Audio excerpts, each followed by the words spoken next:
Hello, ladies and gentlemen, and welcome back to Lansing Ignite, a football manager story where we are trying to save the Lansing Ignite from, not just from relegation. We're not talking about moving up or down divisions. We're trying to save the life of a franchise, save soccer in Lansing by not just winning, but winning with some profit to go along with it so that the owners don't cut bait and run. All right, and speaking of that, speaking of saving Lansing soccer, there is actually a movement in town to save soccer in Lansing. I mean, let's say what it is. They're trying to bring back a professional team to Lansing, a homegrown, community-owned team. They've been having meetings for close to a year. Seems like since the Ignite went belly up, they've been, organizing basically from day one. They've been having meetings, and they're to the point now where they're actually thinking about what kind of coach they want to hire, what kind of league they want to join, and because of that, they're doing some fundraising. So they have a website, SaveLansingSoccer.com. They just announced a new scarf you can buy. $20. It's not bad. $20 to save a soccer club. It's not the worst thing in the world. They've also got a little donate button. I've ordered a scarf. I've donated a little money. If Loki Doki can save a club in Northern Ireland, then we can save a club here in Lansing. I'm not affiliated with the group in any way other than I've been following them on social media. I haven't actually gone to any meetings because, Corona and stuff. So anyway, that's the spiel from the far-off future of July 2020. Now let's get back to May of 2019, where Lansing Ignite is doing pretty good in the competitions. After 10 games in, we got 5 wins, 1 draw, 4 losses, good enough for second place. Now TFC2 is starting to run away with things a little bit. They're up top at 22 points, 7 wins, 1 draw, 2 losses. We got some work ahead of us if we're going to catch up with TFC2. But minimum, we just need to stay in the top 4. There's a big log jam after TFC2. Tucson at 16 points, Madison at 15, Richmond at 15, North Texas at 14. Everybody is right there except for Orlando City B and Chattanooga.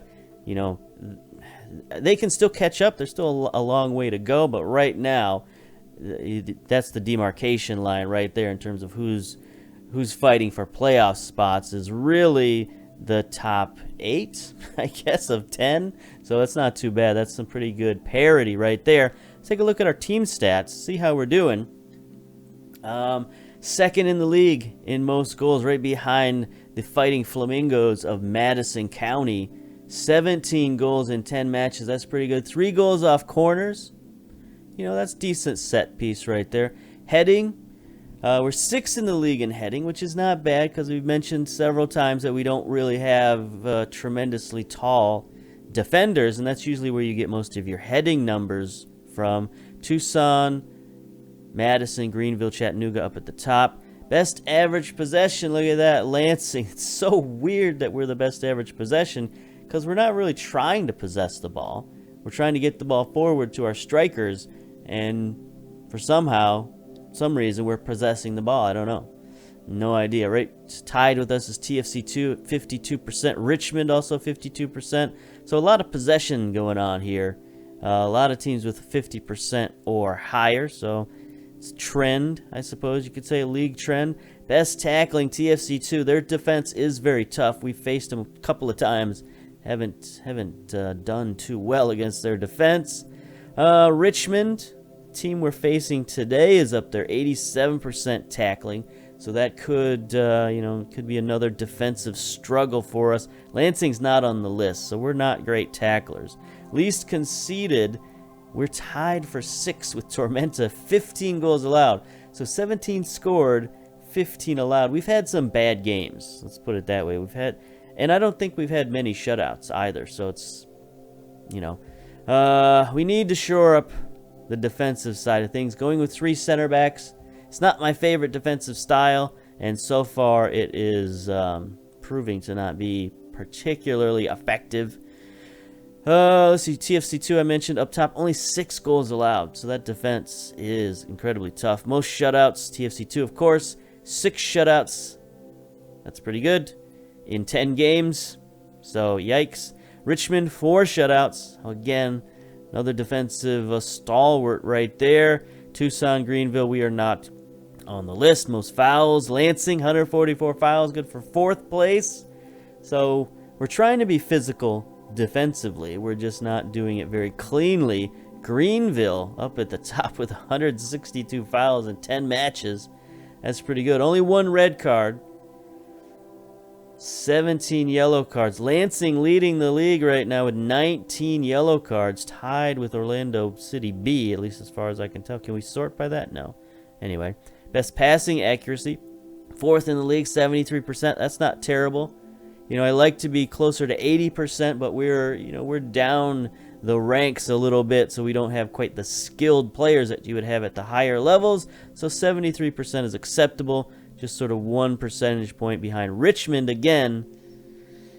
Keep seeing that name pop up. It looks like defense and possession seems to be their style.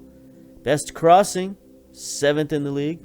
Okay, that's fine. We got decent strikers, decent wingers. Can send that in, but Madison way up there, 23%. They seem to be the best offensive team in the league. 17 goals, 23% crossing, so they know how to get the ball in the box and score some goals. And then finally, best shooting accuracy. This is what I want to see. Orlando City B, they just need to take more shots. It's 50% shooting. You'd think they would score more goals, but maybe they just don't have talented goal scorers. We're right up there, 45%. That seems to be where we're generating most of our goals. Is we're keeping possession somehow, I don't know, getting the ball into our strikers, and our strikers are getting shots on target. So that's good. So that's sort of where we are in the league. Now we have a special day. We've caught this on the perfect day. 31st of May is the last day of the month, which means we can take a decent look at our finances and see where we're at. We're doing well. We're in good position right now. $106,000 in the bank. That's pretty much where we started off at the beginning of the season. We had about $100,000 in the bank. So we're back to square one, basically, which is pretty good. 10 games into the season.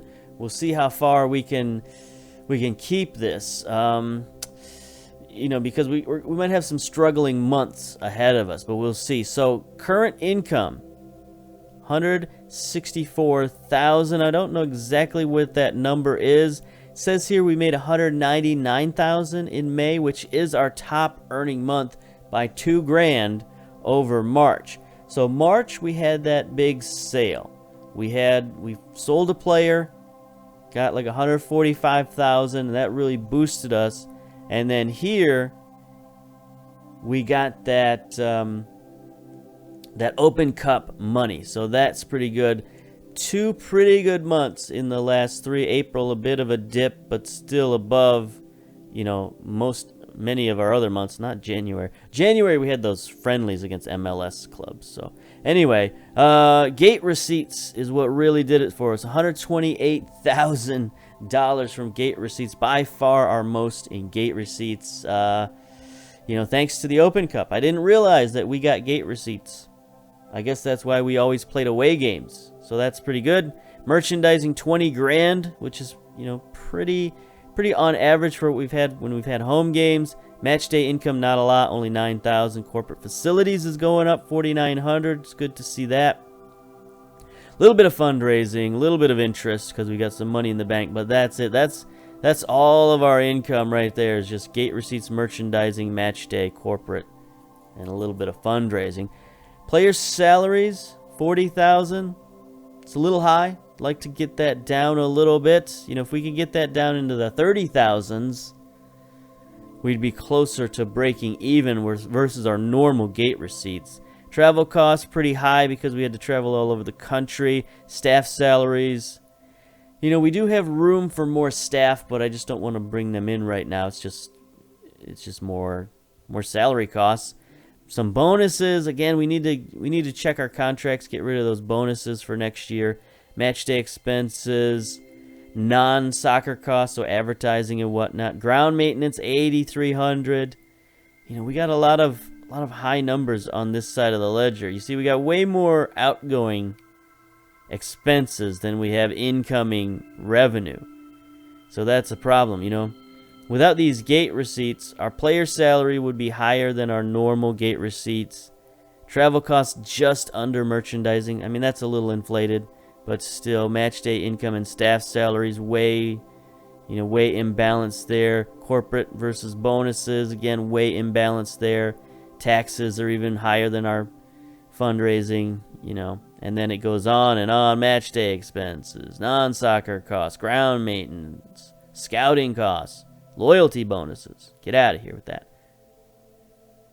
So our finances are decent right now, but we're sort of priming the pump with this extra stuff. We're still not self-sufficient in terms of people coming through the gates and paying for the soccer club that's on the field.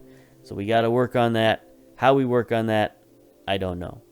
It's up to the game, really, to decide how much people like soccer in Lansing. Maybe we can invite Save Lansing soccer people to come to our virtual stadium. Anyway, we are facing Richmond, as I mentioned. Richmond looks to be the favorites today, 6-4. Lansing go into this game as slight underdogs, even though they have some home advantage over recently relegated Richmond. Lansing are currently in first place in USL League One and second in USL League One. Okay.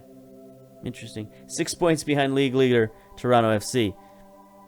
Are we in 2 League Ones at once? I don't think so. I think that's some sort of typo. Press department better check their work a little better. Anyway, Lansing are amongst the teams most expected to qualify for the League One playoffs, and we'll be hoping to put together a strong run of form as a solid foundation for the rest of the campaign. That is very much true. Richmond are currently in second place in League One and fifth place in League One at the same time, 7 points behind TFC2. So Richmond just out of the playoffs. They're going to be looking to move up. They're also expected to qualify. That's tough for them. I think there's like 5 or 6 teams that are expected to qualify for 4 spots. So somebody's going to be left out, like North Texas or Richmond or Madison or Tucson. It's not going to be Lansing, and it's not going to be TFC2. I mean, we could still get left out, but we're showing confidence here to say we're not going to be left out. Okay, that's a pretty long interlude, pretty long intro. We can take a look at Richmond real quick. I'm not sold on their logo here, their badge. The K with, I assume these are supposed to be soccer balls, like with some sort of fiery corona around them. It's interesting, but it just, I don't know. It looks Bush League a little bit to me. I like this. I like the kickers across the bottom, but I'm not sold on the K. I mean, it's no spark plug, with the power of God coming out of it. I like Lansing Ignite's badge. It's cool. It's modern, right? Kickers looks a little, like I said, a little Bush League. Anyway, club background. Founded in 1993, so one of the oldest teams in the league. Kickers are a professional American club currently playing in League One. They suffered relegation from Championship East Division. Okay, that's interesting. So they were in the Championship last year, and then the reorganization happened, and they dropped down to League One. Club play their home games at City Stadium. We'll take a look at that in future episodes because this is a home game for us. Possess adequate training facilities, below average youth, training at City Stadium, fairly basic academy. So they do have decent training. Adequate training facilities is pretty good for this level. They are affectionately known as the Kickers, of course. Let's see. They've enjoyed success as recently as 2013. Kickers are a club with a growing history. They won the Open Cup in 1995. Wow. That's a huge accomplishment for this kind of team. They won the USL Cup in 2006 and 2009. Finished second 2 further times. Won the USL Championship regular season in 2013. Finished runner-up in the American second tier in 2002 and 2005. That's by far the best history we've ever seen in one of these USL League One teams. Most of our clubs are like, we were born yesterday and we haven't done nothing. But the Kickers, got to show some respect to the Special K. They have, they've done some stuff we can only dream of. Winning the Open Cup. Holy cow. USL Cup twice. Lamar Hunt US Open Cup. That's something they can put in their trophy case and have that there forever. That's a great accomplishment. Good on you, Kickers. USL Championship regular season. That's another pretty good achievement, Outstanding. All right. So it's a few days before the game. Our game is tomorrow, 6-1. So we gotta forward this a little bit. So I'm going to pause it here and get to the game. Okay, we're back, and here are the games from this week. Orlando City B and Chattanooga with a draw. So the two teams battling it out at the bottom. North Texas 4-0 over TFC 2. That's a shocker, but that's a shocker that everybody in the league should be happy with because TFC, like I said, was running away with it. Madison and over Tucson, two teams battling it out. Greenville 3-2 over Tormenta. And now we have Lansing versus Richmond. Let's get to the match preview. Come on, boys. All right, we're in the orange today. Lansing Ignite Kickers are 6-4 favorites. That's rare for this league for there to be a home dog, I guess, road favorite. Anyway, they're in fair form. We're both in fair form. They've got 2 wins, 2 losses, and a draw. We've got 2 wins and 3 losses in our last 5. Not terrific, but we can turn that around. Head coach Darren Sawatsky, 46-year-old American, pretty decent. Definitely an excellent manager, motivator, good judge of players, good at working with youngsters, pretty good all-around coach for this level. 9s on just about everything except fitness. That's incredibly acceptable for this type of guy. It looks like he's somebody who might want to move up divisions as a coach or a head of youth development, but for now he's got the head coaching job. It's pretty good. No caps for this guy, just sort of skimming over his history. 54 league appearances, scoring 5. Okay. For New England Revolution in 1996. So this guy did play in MLS back in the early days. Seattle Sounders in 2001 made 28 appearances, 6 goals. First venture as head coach was with Sounders FC. No, Sound FC. Okay, so not the Sounders, the Sound. Appointed in 2003. USL assistant coach in 2006. Head of youth development for Seattle until 2009, until August 2014. Okay, so he's been around the block, mostly in Seattle. So now he's moved to Richmond, the Kickers. Yeah, so let's go. Cooley Lustell Stadium, only 1,900 tickets sold. Going in the wrong direction, ladies and gentlemen. Going in the wrong direction. It is 87, sunny and breezy, so that's a pretty hot day here in Lansing. It does get humid in June and July. I can attest to that. It was incredibly humid this week. It's not so bad today. It's kind of why I'm recording, is I'm not going to be schwitzing everywhere. But here we go. I think, we got some lineup changes to make. We got some tired boys in there. We played a heck of a rough schedule last week, with all those Open Cup games. So we might give, we do have some trialists in here. Brian Burke, we could maybe get him in on the action. Move him to the right side, put Kwafik on the left. Yeah, I think he doesn't mind playing on the left. So I saw a tip from Zealand who says that they will tell you somewhere. I didn't pay attention to the tip maybe as closely as I should have. Yeah, Anyway, somewhere around here, they're supposed to tell you, like, this guy likes playing on the left in a 3 center back, but, you know, whatever. Anyway, we'll look for that at some other time. The big problem is Serta. 82%. We don't have a ton of options at defensive midfielder. And by not a ton, I mean we have only one, which is Carr at defensive midfielder. So today would be a decent day to try a different formation, perhaps. But we'll stick with this until further notice. Left wing and boys. So we got no problems at left wing. We can bring Lewis in. We can bring Nick Moon. We got a lot of options at left wing. No problem. Midfield, though, I mean, right now our only option is Silva. We could bring in one of our trialists, perhaps. Maher, Parker. You know, he's an interesting dude. He's more of a fullback type dude, but he can play midfield. You know, how serious are we about these trialists? I don't know. Not particularly serious, really. You know, we also have Muhammad here. You know, really, we're more looking for guys with potential so that we can maybe sell them off. Guys like Muhammad.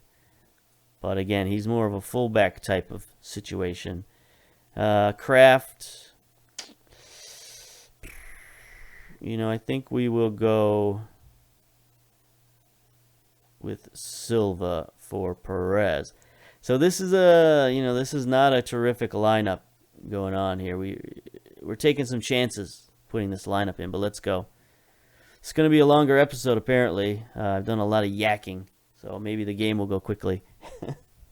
It's already been, like, I don't know, 15 minutes of just yakking before we get to the game, so hopefully you're not too entirely bored. But let's go. Starting lineup, Cleveland, Quafic, Lillard, Burke. As we saw, the trialist came in on one substitution, I believe, in the Open Cup. Carr, defensive midfielder. You know, he's averaged well when he's come in. He's got a goal, 3 subs off the bench and 1 start. So Carr, you know, on paper, he's a fine option. Lewis taking the captain's armband today, 7 appearances, 7 starts, that is. Silva, 4 starts.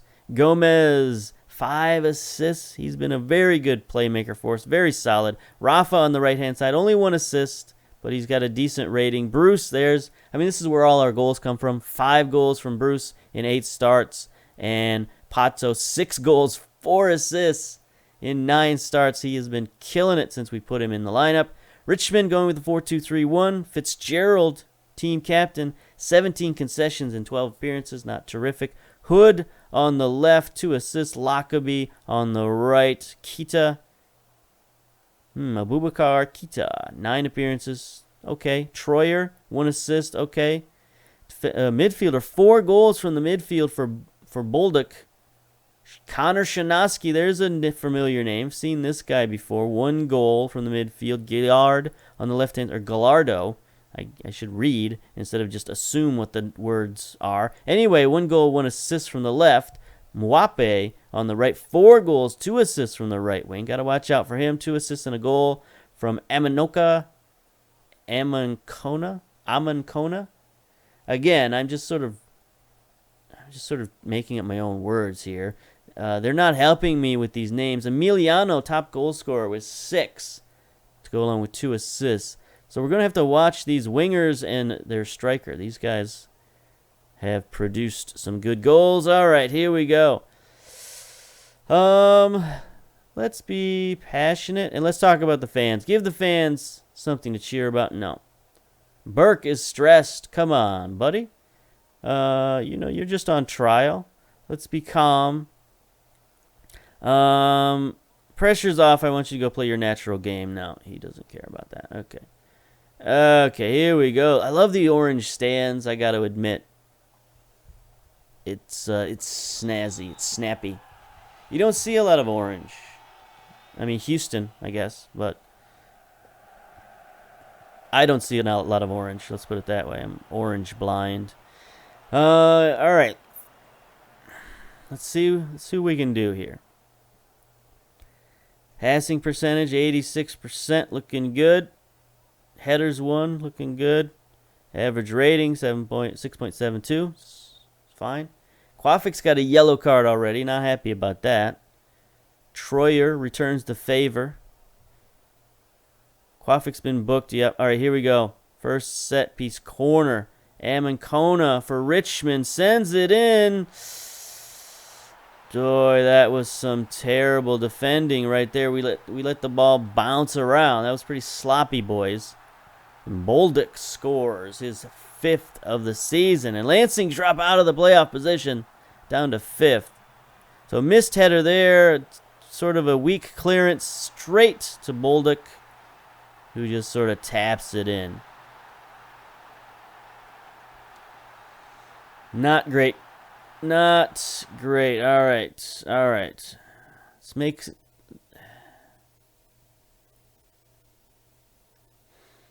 No, let's let it run till halftime before we make any changes. See if we can get something lucky. 36 minutes, 37. Here we go. Free kick. Gomez sends it in. Oh, boy. He almost hit that top corner. That was a great attempt. Just an excellent save from Fitzgerald. Okay. Down 1-0. We gotta look at tactics. Tactico.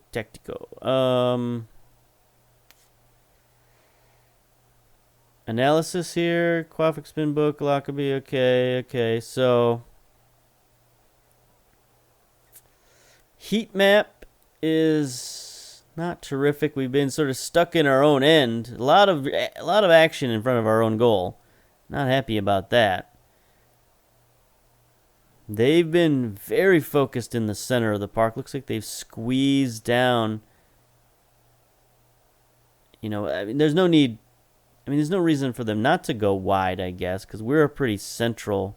I don't know. They're just sort of matching us center for center. So maybe we could try going a little wider. That could be an option.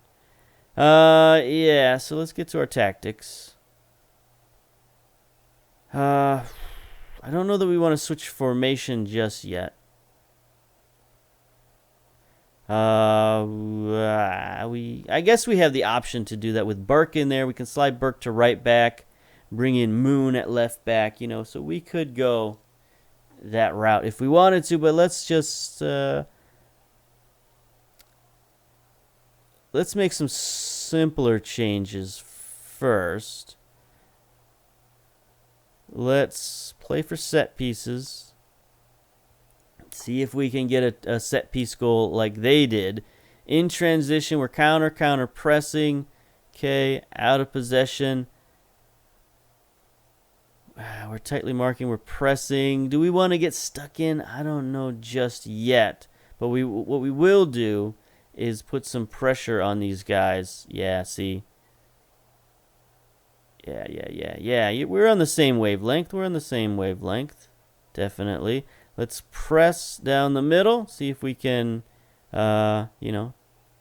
them out of their game, of course. We got to watch those fullbacks. We've seen their fullbacks do have some assists on the year, so they have come forward. And then I guess the other thing we talked about was perhaps going wider. We're already playing wide, so that's fine. We could try focus play down the wings. The other thing we can do is bring in some of our starters. You know, bring in Serta and Perez to help us score some goals. All right. Yeah, I guess that's it. Dressing room, pep talk, assertive. I expect a much better second half. Let's go. Start second half. So we made some adjustments, maybe too many adjustments, but they weren't too major, really. All right, here we go. Burke. Okay, not great, Burke. Not great. Your trial hasn't gone well so far, Monsieur Burke. Gallardo's a threat. Mark him specifically. Okay, again, let's take a look at our assistant coach, Nate. What's Nate got to say? Quafik's been booked. Okay. Lockerbie is an accomplished crosser. Okay. I mean, they scored on a set piece. Short passing play. Okay. What's going on in the field? I hear some cheering going on. Gallardo has it for Richmond.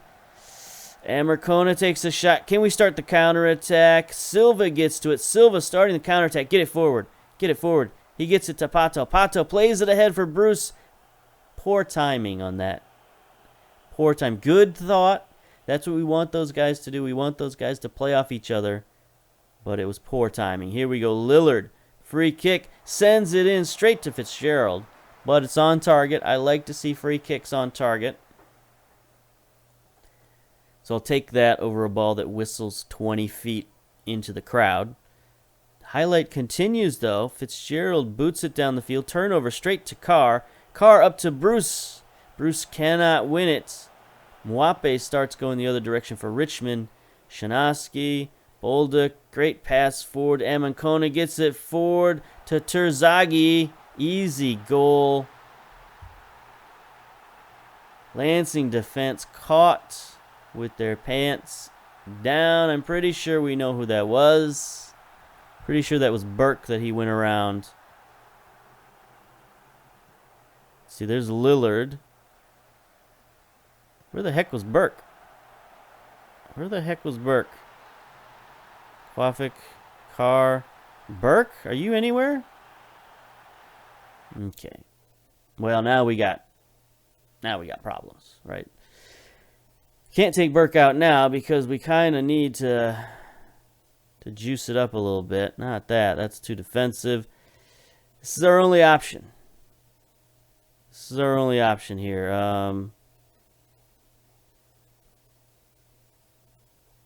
Who do we put where? Bruce? Bruce, what do you do? You're striker or winger. Pato.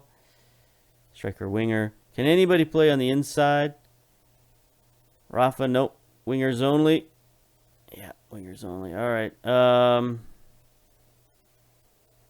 You know, you'll just have to suck it up, I suppose. Bruce, Silva, Gomez, Burke out there. Yeah. This, yeah. Okay. I mean, we're making a million moves here. Nick Moon in. So, couple of minutes. We'll bring in Perez, I suppose, for Bruce. See what that gets us. Let's be attack. Okay, transition. Okay, let's take short kicks. Out of possession. Make sure. Yeah, we gotta go after these guys. We're gonna have to get stuck in.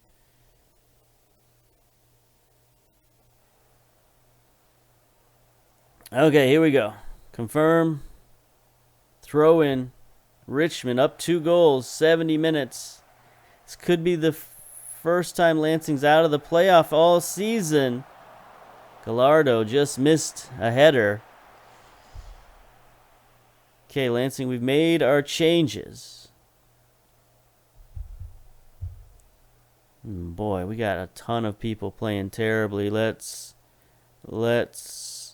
demand more. 82 minutes. Lillard with the throw-in. Gets it to Rafa. Rafa's cross deflected. Gomez out to Lillard. Again, I really don't want him there. Gomez to Burke. Centers to Silva. Silva with the shot. Goes wide. High. All of that stuff. All right. Perez still at 85%.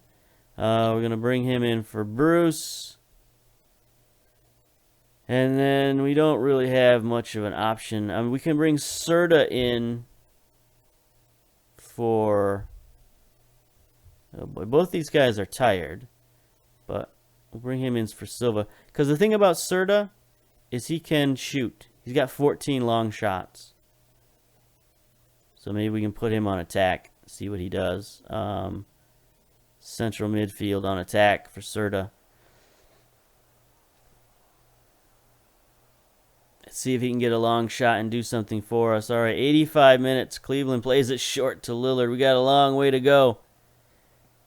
120 yards to the end. Let's go. Gomez out wide. Rafa across midfield. Diving inside. Looking. He's got some players. Gets it to Serta eventually. Gomez back to Serta. Sort of looking, gets it out wide. Nick Moon on the overlap from his fullback position. Dives inside, gets it forward, deflected. Lewis tries to cross it back, but we do get a corner out of it. All right, here we go. Let's get a set-piece goal here. Rafa from the far side sends it in. Nobody there. Shanaski heads it out right back to Rafa. He's going to reload. Gets it to Burke. Burke's shot's deflected. Gallardo clears it calmly for Richmond. No problem. 3 minutes of added time. Looks like Lansing is going down for defeat here. Kita sends one in. Okay, Cleveland takes a knee and ends the game. Wow, that was bad. That was not good. You know, our team tired, lackluster. We had to bring in some subs in there and trialists and whatnot. So it was not great. Not great at all. Only 11 shots to their 14. We did have possession again, 54%. But yeah, could have been a better game. Pep talk. Let's be assertive. Not happy. That was just no good. We did nothing that game, really. I mean, how many chances did we really have? A couple of free kicks. You know, I can't remember any real dangerous tries from that. That was bad. So bad. All right. Press conference has been called. Who cares about that? Let's take a look at the competitions. Lansing has dropped to 5th place. The first time all season we've been out of the playoffs at the end of the day. It's not good. Not good. 5 wins, 5 losses, and a draw. We are average, completely 100% average. Got to do better than that. Our goal differential has dropped to 0. So we're scoring a lot, but we're letting in a lot. We got to do something defensively different, perhaps. Think about it. Think about it and figure it out. Maybe we could go to our defensive formation that worked. It worked one time in the Open Cup. I don't know. We got some thinking to do. All right, so that'll be it. Schedule continues. Orlando City B coming up next. Another home game. Good stretch of home games. 3 in a row. That should help us out significantly. Orlando City, Tucson, and then on the road to Tormenta, and then back home for Greenville. So this should be a good month for us, theoretically, but we lost our first home game. It gives us 3 losses in a row. We're on a bit of a schneid here. So we gotta work on that. All right. Next episode, Orlando City B. See you then. Bye-bye.